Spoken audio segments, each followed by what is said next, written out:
El padre Juan Molina. Padre, ¿cómo le va? Héctor Díaz lo saluda. ¿Cómo te va, Héctor? ¿Cómo anda, padre? Muy bien, ¿vos? ¿Tomando unos mates? Aprovechando un poco la mañana, sí, ahora ya acá empieza la actividad, así que Una mañana ya hermosa. arrancamos. Una mañana hermosa, padre, ¿eh? Sí, Usted la verdad que sí, para disfrutar. usted sabe que estábamos hablando aquí con... Recién acabo de hacer una entrevista. Hablé con Arturo Cirilo Larrabure, un hombre que perdió a su padre secuestrado 400 días por los montoneros, ha escrito muchos libros. Y hay un montonero que le pidió perdón, pero no se arrepintió, sí le pidió perdón. Y quería hablar del arrepentimiento con usted, padre. Cuéntenos un poquitito, ¿qué significa? Yo sé, pero le pregunto a usted para que usted se lo cuente qué palabra autorizada tiene usted para hablar de esto, ¿no? ¿Qué significa el arrepentimiento? Arrepentirse, lo primero que tenemos que decir es que arrepentirse para un cristiano tiene que ver con reconocer el mal hecho, el mal que cometimos, y sobre todo tomar una decisión o tener el deseo al menos de decidir no volver a cometer eso que se hizo. Es decir, para nosotros en cristiano, el arrepentimiento no es solo un sentimiento de culpa. Viste que a veces nosotros podemos pensar eso, ¿no? O sea, me dio culpa, hice esto mal. Con eso no alcanza en la comprensión cristiana para arrepentirse. Es necesario que nosotros no queramos volver a cometer ese mal que hicimos. Ahí se expresa mejor nuestro agradecimiento. Por eso nosotros en cada confesión, ¿qué nos comprometemos? Nos comprometemos a no pecar de vuelta, aunque después lo hagamos. Pero el tema es no tener la intención, al momento de confesarnos, es no tener la intención de volver a hacerlo. Mire cómo son las cosas, ¿no? Que quería hablar con usted y no podía comunicarme, y después salgo con Arturo y hablando de este hombre, de Héctor Leis, el montonero que pidió perdón. Pero él dice, escuche bien, no puedo arrepentirme por lo que hice, porque lo hice queriendo. Claro. Entonces, cuanto más, qué importante, él le habla de esto faltando por ahí, está muy enfermo, y bueno, ya murió, hace un tiempito que murió, faltando un par de meses para morirse. El hombre pide perdón, pero no se arrepiente. ¿Cuál es la diferencia que hay ahí, padre? No, yo creo que él lo que no pudo entender, sin ánimo de jugar a nadie, digo, aventurando así una respuesta, es que nosotros, el pecado es más pecado, o el pecado en el sentido propiamente dicho, es el mal querido y buscado. Me pasó una vez confesando, hablando con una persona, ¿no? Hablando con una persona que decía, dice, no, yo me alejé del Señor y todo, y dice, ¿y cómo Dios me va a perdonar si yo lo rechacé? Dice, pero yo lo rechacé voluntariamente, yo quería rechazarlo. Y entonces digo, pero es que justamente eso es el pecado. Porque nosotros a veces pensamos que el pecado es lo que hacemos mal sin querer y nos da una especie de culpa psicológica. ¿Viste? No sé, cuando de chico pateábamos la mesa y se rompía el florero, y eso nos daba más culpa que tirarle de los pelos a nuestros hermanos para sacarle un juguete, cuando eso lo hacíamos con bronca y queriendo. Sí. Es más pecado cuando uno hace el mal sabiendo que está mal y lo quiere en cuanto mal. Ese es más pecado que lo que se hace sin querer. Y justamente Dios perdona más ese pecado que está hecho queriendo, porque es el que más necesitamos, una redención, porque justamente ese pecado, al ser algo malo, querido y buscado, necesita que nuestra voluntad sea rescatada de ese mal. Nosotros hemos querido el mal y lo hemos elegido, y entonces cuando nos arrepentimos, ¿qué se supone que hacemos? Lo que se supone que hacemos es que queremos dejar de hacer ese mal y queremos que Dios nos rescate de ese lugar que nosotros mismos hemos elegido, de mal. A mí, no sé si se entiende o estoy siendo muy trabalengua. yo yo le voy a dar un ejemplo y usted seguramente lo va a pulir un poco mejor. En la película La Pasión, María Magdalena va corriendo y se arrodilla ante nuestro Señor, ¿sí? Nuestro Señor mira a aquellos que vienen a enjuiciarla, y ella es como que se arrepiente y pide perdón, y nuestro Señor le dice: ve y no peques más. Ese no peques más es la la decisión que ella tiene que tomar para que el arrepentimiento sea sincero. Porque si no es solo de palabra, digamos, o es un sentimiento. Y la vida cristiana no se basa en los sentimientos, se basa en las opciones de vida que hacemos. Más allá de que los sentimientos tengan mucho que ver. Pero nosotros entendemos el arrepentimiento como una decisión del corazón, en la que decidimos no hacer más mal y empezar a hacer el bien. Este sería el corazón del arrepentimiento. Lo que yo diría respecto al muchacho este que había hecho esos, al montonero, es que justamente si él había hecho el mal queriendo, es queriendo donde encuentra una redención, es queriendo elegir el bien, es diciendo: fallé, estuve mal, en su momento lo hice adrede y queriendo y todo, hoy reconozco que ese no es el camino, que yo estuve mal y que por tanto si hoy tuviera que volver a vivir eso ya no lo volvería a hacer o no lo volvería a hacer. Eso es un arrepentimiento sincero. Acá estoy con Gustavo y con Daniel, padre, que están desesperados por preguntar, no sé quién primero. ¿Qué tal, Juan? Gustavo Rusino te saluda. Buen día, Gustavo. Bien. Bueno, el camino de nuestro Señor también nos ha marcado, sobre todo cuando Él elegía a sus discípulos.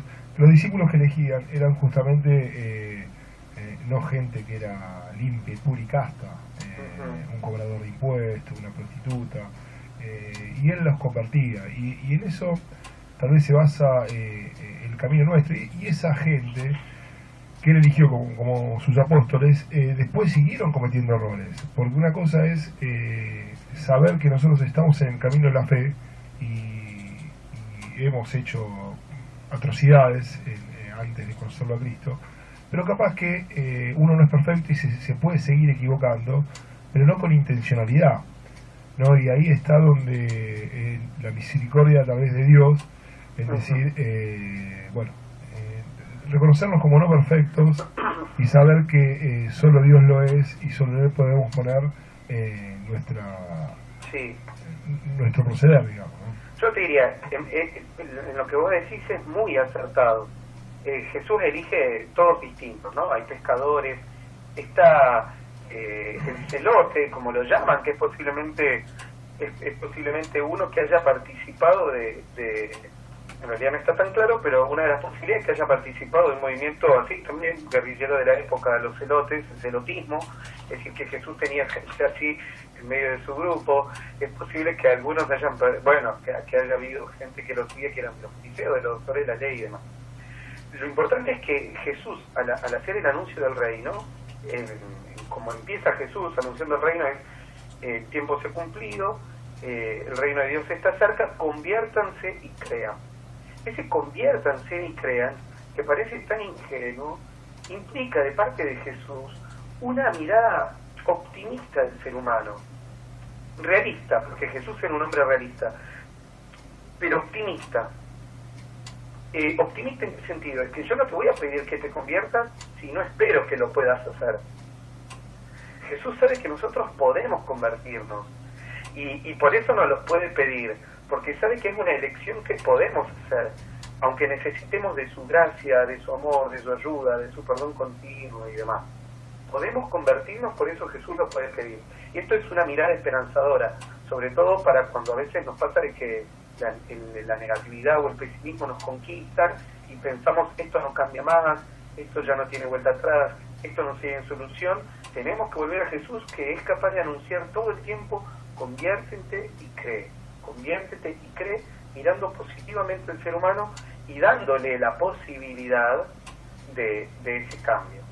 Lo que yo diría es que es verdad, nosotros vamos a seguir pecando, a veces sin querer, y qué pasa si lo hacemos queriendo? Nosotros tenemos en el Antiguo Testamento la historia clarísima del rey David, que se enamora de la mujer de uno de sus soldados, que mientras todos salieron a la batalla, él se queda en el palacio, no sale a la batalla, cosa que ya incumple con sus deberes de rey, él tiene que haber salido a la batalla. Ahí se enamora de la mujer de uno de sus soldados, mantiene relaciones con ella, claramente en contrario con la ley de Dios. La mujer queda embarazada, y para él ocultar ese pecado y ese embarazo, hace volver al soldado de la guerra, trata de que tenga relaciones con la mujer. El soldado, como no podían hacerlo porque él estaba en batalla, el soldado se niega, y al negarse varias veces, el rey David termina por decirle, en un acto de cinismo perverso casi, lo manda de vuelta al campo de batalla y lo manda con una carta para su general. Y el general le escribe, el soldado no lee la carta, Urias no lee la carta, se la entrega en mano al general, y la carta dice al general: poné Urias en primera fila en el lugar más peligroso para que muera. Es un acto de cinismo casi despiadado. Y sin embargo, Dios le da, a través de, una vez que esto se hace, Dios se indigna contra David, y David era el amigo de Dios, ¿eh? Esto significa David, amigo. Y entonces el profeta Natán se acerca a David y lo mueve a la conversión. Y David se convierte y se arrepiente y hace su penitencia. Y Dios lo perdona. Y fue un acto queridísimo por David, si se quiere. No es que fue algo que se mandó una macana sin querer. Fue algo que de algún modo buscó.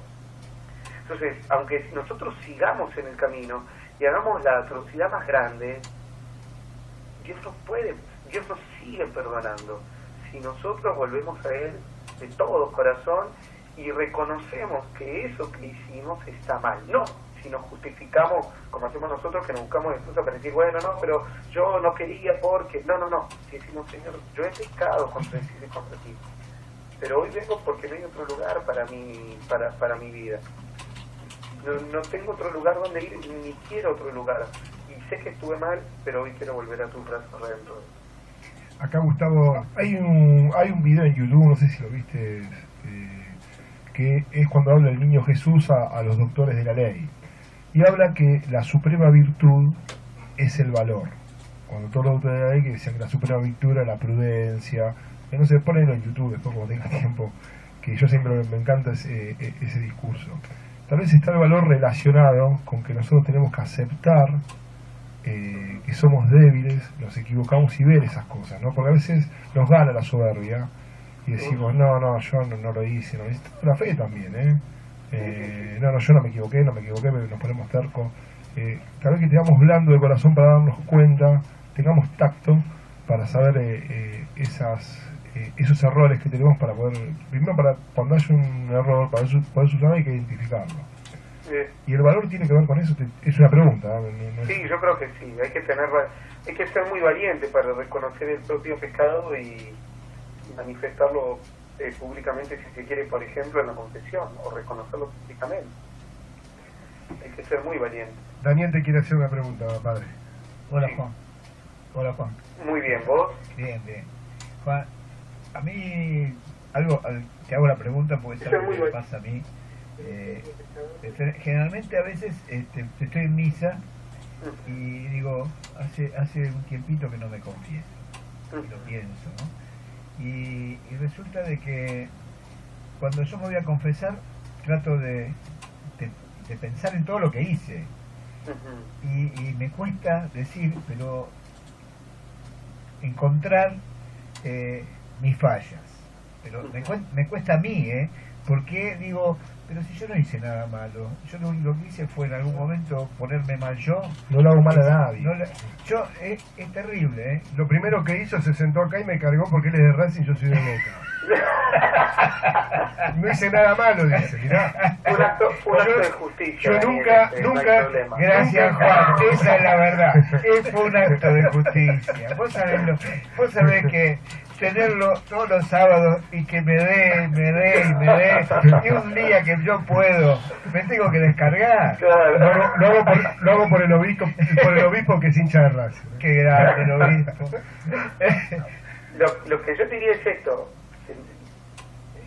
Hay un salmo, si yo no estoy mal, es el Salmo 18, dice: Señor, muéstrame mis faltas ocultas, es decir, las faltas que no puedo ver. Entonces ese tiene que ser el primer pedido: Señor, que las vea, que las pueda ver, pero mostrámelas vos, Señor, porque hay veces que también nosotros medimos nuestros pecados según nuestros criterios, y también tenemos que dejarnos educar por Dios, por el Espíritu Santo en el corazón, para que Él nos muestre cuáles son nuestras fallas, y el Señor te las muestra porque es muy clarísimo. Eso en primer lugar. Yo diría, en caso de que a veces uno no pueda, un examen de conciencia ayuda para poder tener las cosas más claras. Y después ayuda el confesor. Dice: bueno, mire padre, yo vi esto, usted me puede ayudar, tal vez con alguna pregunta, con alguna inquietud, y entonces ahí un buen confesor también te va a ayudar un montón en ese momento a reconocerlo. Padre,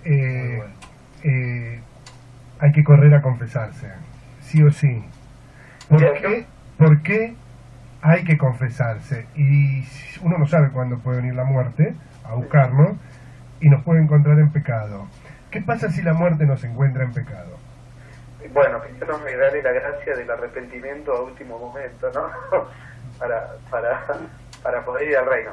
Si vos no hubieras confesado y en el último segundo de conciencia, o vaya a saberse cómo es este misterio, ¿no? Porque tampoco uno se arrepiente, Dios ese perdón le sirve para derramar su misericordia. Así que nosotros confiamos infinitamente en la misericordia de Dios. De todos modos hay que confesarse.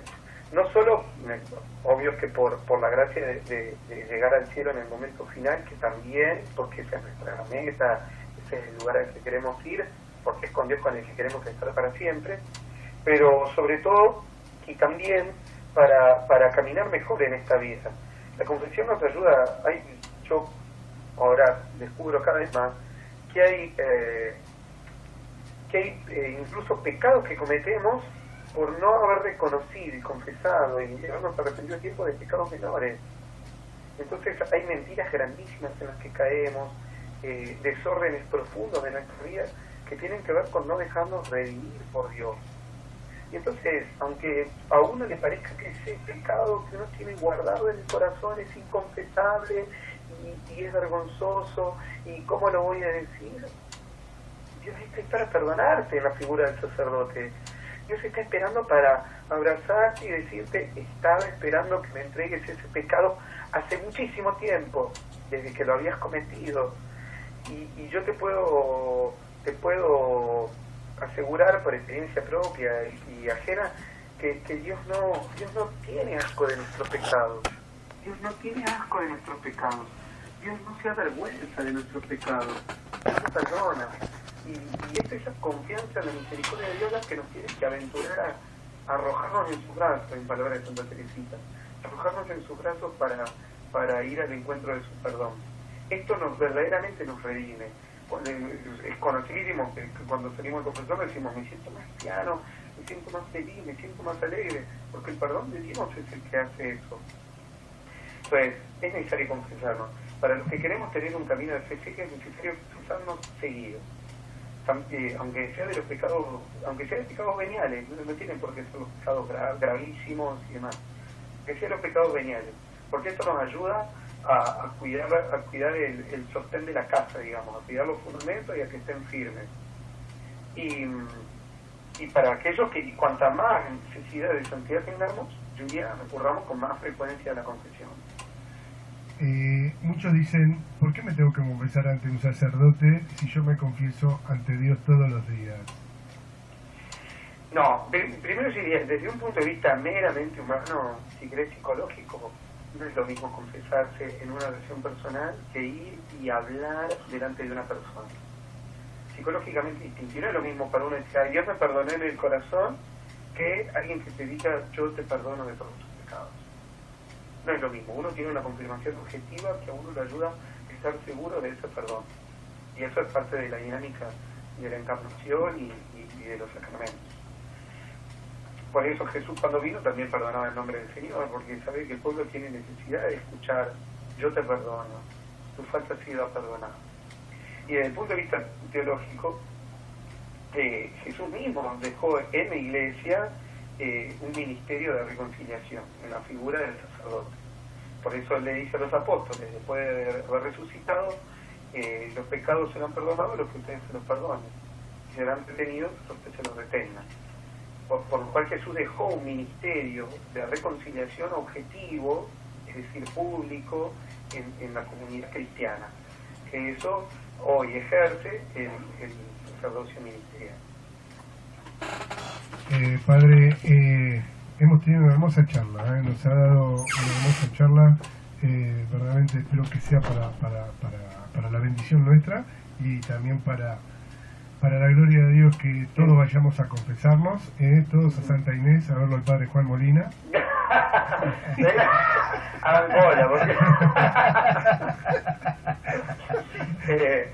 Y lo último, yo estaba preguntando la dirección. Y lo último, antes que me olvide, a veces viene la gente diciendo: ay no, en algunas cuestiones en torno al mal y los malos espíritus y demás. No vamos a entrar en eso. Lo único que yo diría es: el lugar donde más se vence al enemigo es en la confesión, porque es donde le decimos a Dios que sí y le decimos al mal que no, y ese es nuestro herramienta más grande para vencer al mal.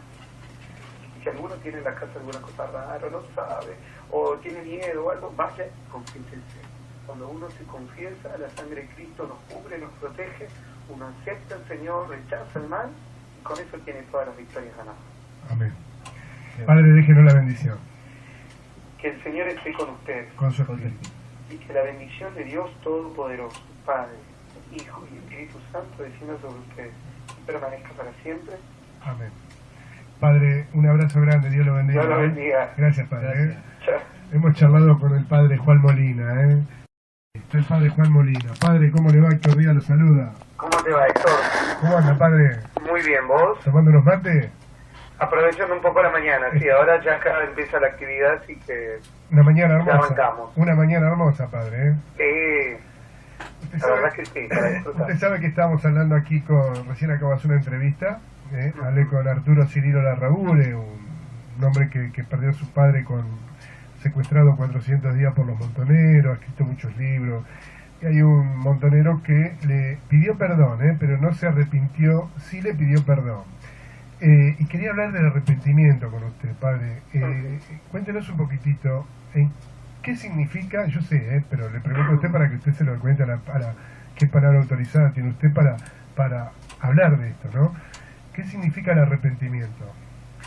Arrepentirse, lo primero que tenemos que decir es que arrepentirse para un cristiano tiene que ver con reconocer el mal hecho, el mal que cometimos, y sobre todo tomar una decisión o tener el deseo al menos de decidir no volver a cometer eso que se hizo.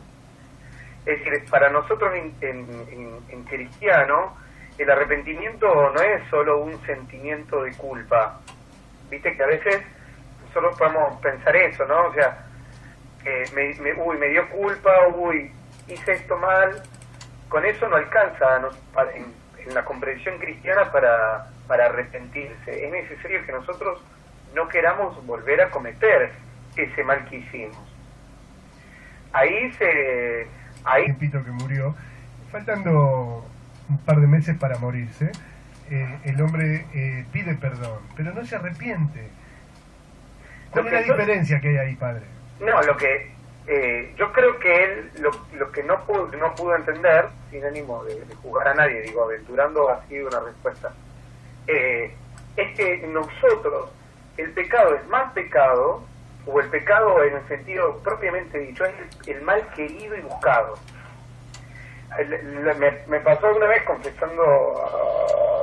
hablando con una persona, que decía, viste, no, yo me alejé del Señor y todo, y dice, ¿y cómo Dios me va a perdonar si yo lo rechacé?